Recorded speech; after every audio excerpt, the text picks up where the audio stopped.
Hi everybody, this is Shane R. Monroe, and today we're going to look at LaunchBox's new integration with RetroArch, and we're going to get you set up playing your favorite games inside of a beautiful front-end launcher inside of 5 minutes. No emulator to set up, no nonsense. Let's take a look. Couple of disclaimers before we get started. I have already obtained a small ROM set of my own, including Arcade, GBA, Genesis, N64, PSP, Super Nintendo, and TurboGrafx 16 or PC Engine, depending on what part of the world you're from. We're doing this inside of a virtual machine, so it is not going to be a speed demon. So just understand that your particular experience with this it'll be a lot faster than what's going on with mine here. So the first thing we need to do is download and install LaunchBox, which is the immediate barrier of entry because it requires you give them an email address that you can actually check to get the download link. I'm not particularly in favor of that, but I'm sure they have their reasons. If you attempt to download without entering your email address, you get the So I've already done this, so I've got a copy of it, but just understand that before you can even get started, you're going to have to give up your email address. All right, so let's go ahead and install LaunchBox. Now, you may get asked to install some ancillary software that goes with this, like .NET Core, DirectX stuff. There's a handful of things you might get asked to install, and they will probably kick off the user account control. You're going to see at least one of these during the install.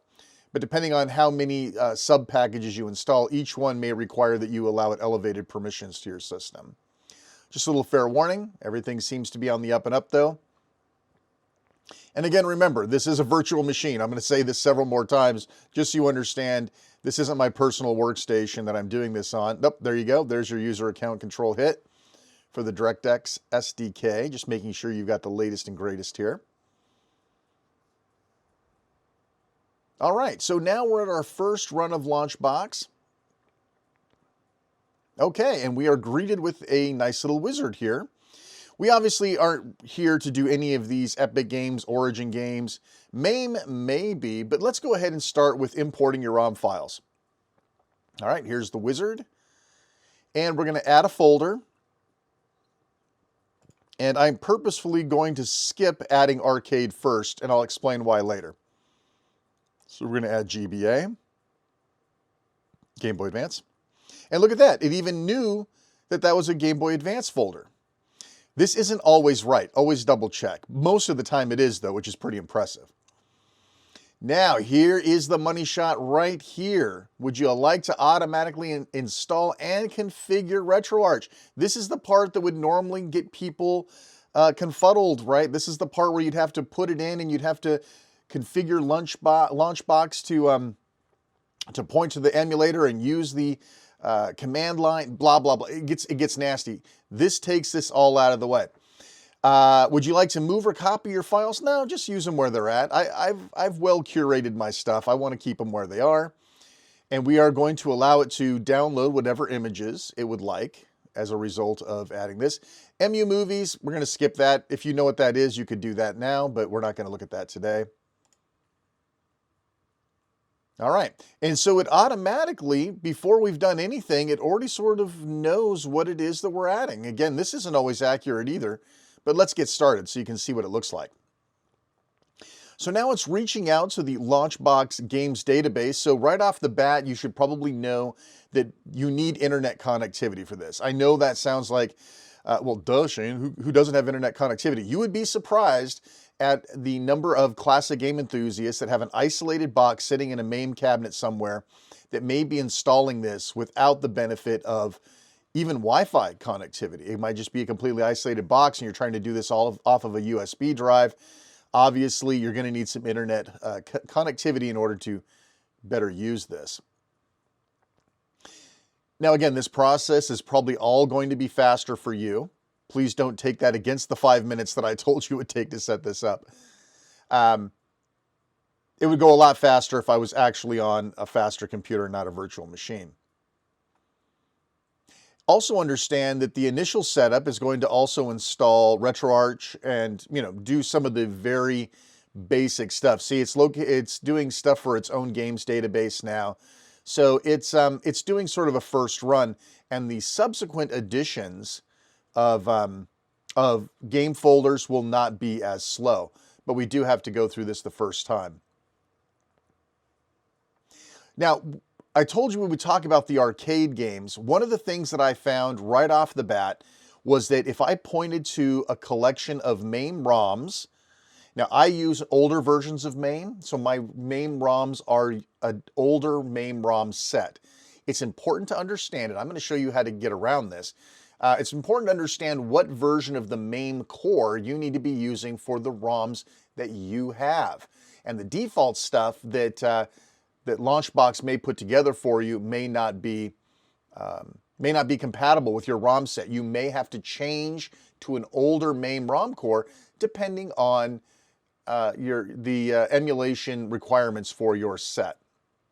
Okay, now we're downloading and actually installing the emulator. Now that LaunchBox has updated itself and it's all of its game database stuff. All right, so now it is, all right, perfect. LaunchBox, 5 games were imported successfully, and it will now download other stuff in the background. And you can see the games have been added up here, and in the background, it's silently picking up all of the other good stuff, metadata and graphics assets to match each one of these games. If you click on one of these games, you'll see all sorts of good stuff over here in the sidebar. All right, so we've added GBA, and so technically speaking, we could start this right now if we wanted to, but I'm going to go ahead and let this sit and chew in the background.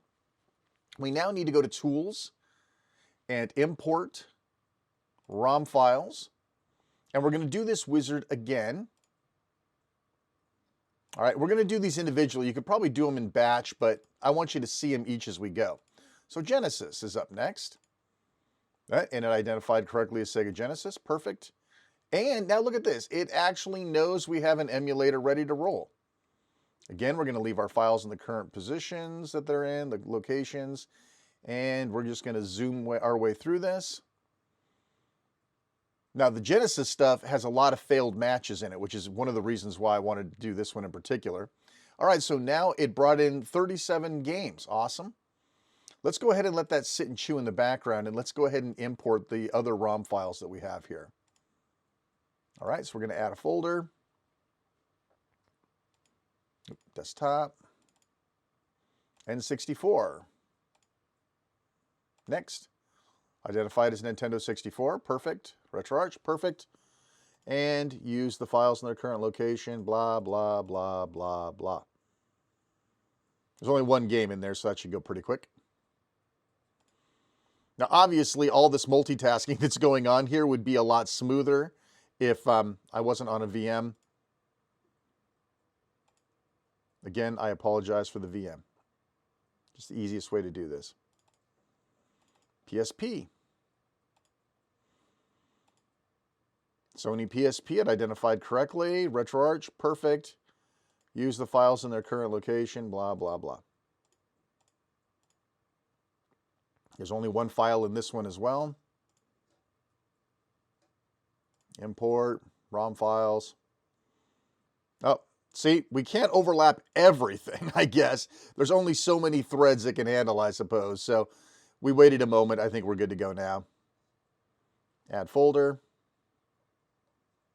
And we'll go to desktop, ROMs, SNES. Next. Yep, Super Nintendo Entertainment System. Perfect. RetroArch. Awesome.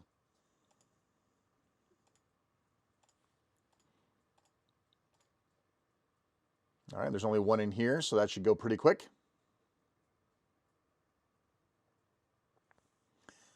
No comments, please, on my choice of games for this demo. I realize that not everybody wants to play Michael Jackson's Moonwalker. All right, so now that we've done the easy stuff, and it's still processing in the background, let's take a look at a couple things that do not work right, or you may end up having particular issues with. So let's go to ROMs, TurboGrafx 16, and it has no clue what I'm looking for. What is that? What is TG16? I don't even know what that is. So let's go down, maybe it's under TurboGrafx.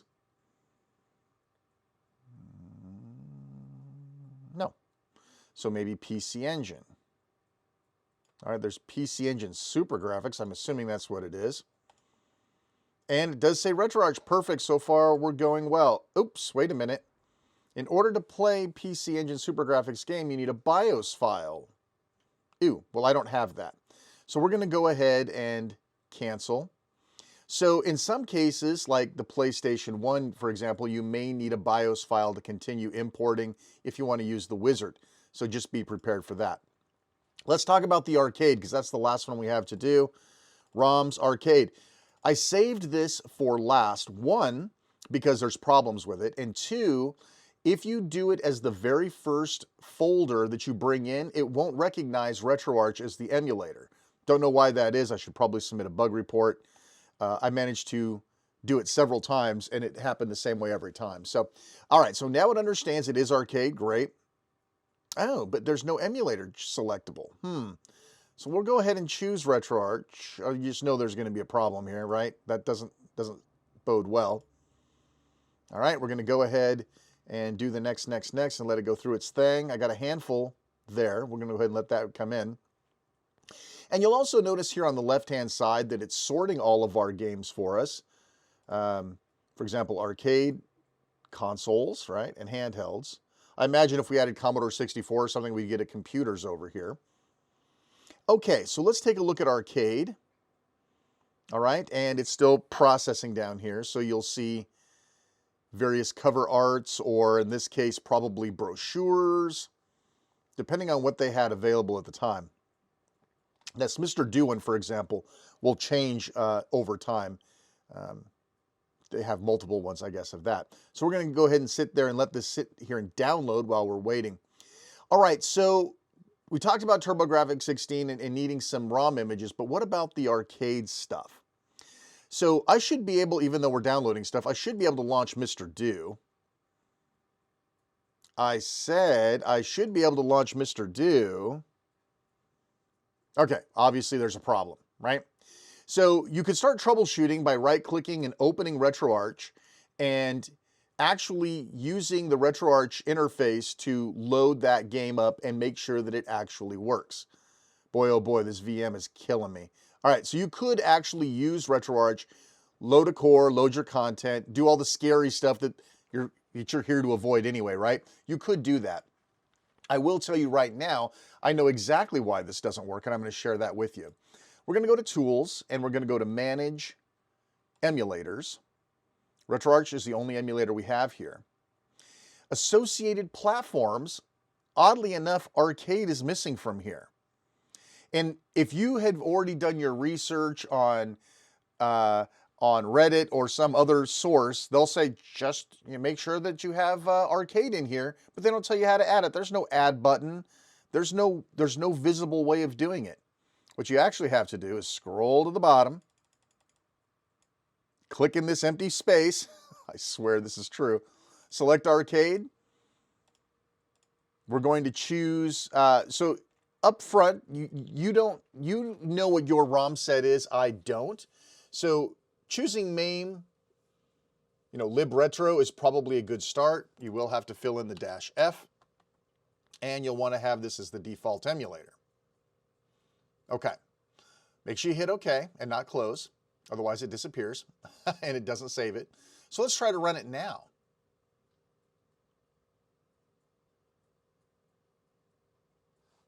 And again, I apologize for the speed of my VM. There we go. Now it's running.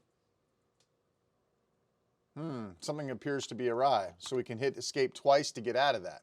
It's attempting to unzip the files before it runs them. So let's go back into the emulators, RetroArch. You can't unzip it. See down here? This is just one of those weird things. Let's just take that out. You don't need it, but it's there. Close out. Let's try this again. Mr. Do. Show me Mr. Do. Now, fatal error, required files are missing. So no Mr. Do. What about Donkey Kong? Do we get any love from Donkey Kong? Hey, that's better. All right, so that works, but Mr. Do does not. How about, Let's try something else. How about Mario Brothers? So we have one working and one not working. And I can tell you why, and you probably already know, but we'll go through the motions anyway. Required files are missing. Well, the reason that this is a problem, of course, is because we're using old ROMs with a newer MAME core. So here's what we're going to do. We're going to go ahead. I know for a fact that I use old MAME ROMs. I'm going to go back here and change the core from the existing sort of the main MAME libretro library. And I'm going to go back to 2000 because I'm guessing that that's probably what my ROMs are for. Let's see if Mr. Do behaves now. Now we're talking. Runs like crap in this emulator VM, but perfect. Okay, so now we're in pretty good shape. So we showed you how to fix the arcade problem.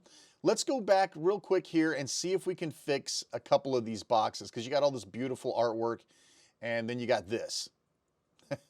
Would it actually run though is the question. So let's double click it. Even though there's no metadata or anything, does it still run? And you might actually have to run one of these things.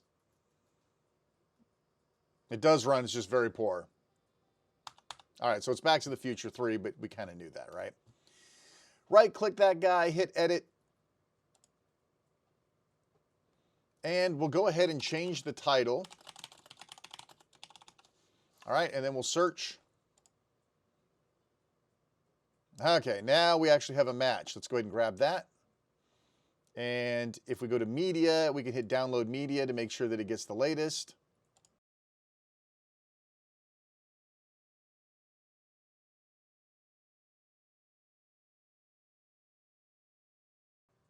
I feel like I should be filling the dead air here. Okay, so let's see if Back to the Future 3. Now we got ourselves a game. Pretty fun. Anyway, okay, well listen, I know this was longer than 5 minutes, but the entire process of actually setting this thing up really only took 5 minutes. I just showed you a few extra goodies on the outside. Last thing I should mention is this is the free version. It is a paid piece of software, and I totally recommend that you actually pay for it. You could go here and take a look at the at what you get when you go premium. Probably the thing that everybody's really going to be interested in is this 10-foot interface. So you get this big box that's sort of like Steam Big Screen that gives you a nice interface to use on your TV. There's all sorts of good stuff in here. But yeah, so it's not too bad. They usually have some sort of a deal going on. Keep an eye out because they often have specials and deals on holidays. At least that's when I got mine. All right, well, listen, I hope you enjoyed the video. Please like, subscribe. You guys know what to do. Ring the bell, blah, blah, blah. This is Shane R. Monroe. I hope you enjoyed this video. And as always, take care.